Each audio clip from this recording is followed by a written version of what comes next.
a mia moglie, altrimenti o li faccio uscire nel carattere per conservarci 100.000 persone vedono questi cappelli. questo è top.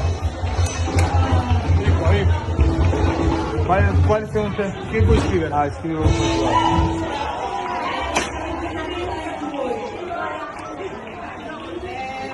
Dove sta N? Ecco. Punto? Posso mettere un punto? Vai qua. Lettere? Quante lettere vuoi mettere? Solo quello, no, bravo, così. Ah, ok, così. Sì, solo così. Bravo. Ok. Mauro, vedi quale lettera? Non più bene. Se tu fai così, Allan, dopo laterale devi mettere le iniziali dei due figli. All'altro lato mettiamo. No, ma viene troppe cose. Solo così non va bene. E il wine, però, perché metti la... Ah,